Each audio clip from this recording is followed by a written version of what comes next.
Thank you. Mr Farage, 2 minutes and a half, 2.5 minutes, please. Thank you.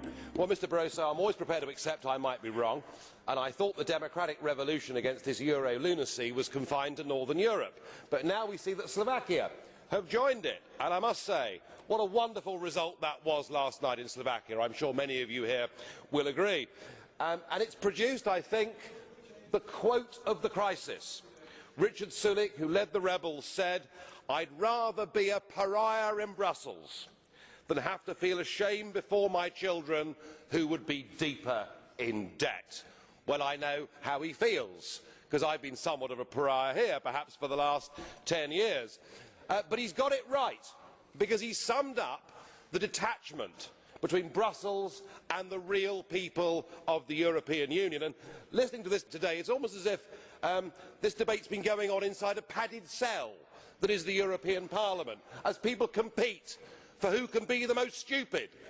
Who can be the most stupid? Who can waste the maximum amount of taxpayers' money? I really do think, as a political class, you're all wrong. And you're all wrong democratically, because nobody has ever given consent for this behaviour. And when people do vote no, well, when the French vote no, you ignore them. When the Dutch vote no, you ignore them. When the Irish vote no, you say vote again and get it right. And when Slovakia vote no, well, we're told today it'll all be okay, because they can vote again this week until they get the right answer.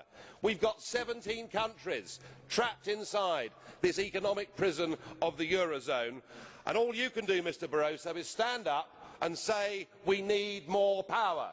People like you, who've been the architect of this failure, the architect of the misery that is being inflicted upon millions, want more power. It's like Barosso in the bunker, unaware of what is happening in the outside world, but planning world domination. And in economic terms, it's getting madder and madder. I hear the new idea is that the bailout fund will be multiplied, geared up ×5 by the European Central Bank, so that you've got your 2 trillion, Mr Verhofstadt. 2 trillion. Good God, Greece is going bankrupt. If you lot continue, the whole banking system in Europe is going to go bankrupt. The former British Chancellor of the Exchequer, Norman Lamont, this morning described the attempts to save the euro as the most gigantic Ponzi scheme. I'm tempted to think he's right. Thank you.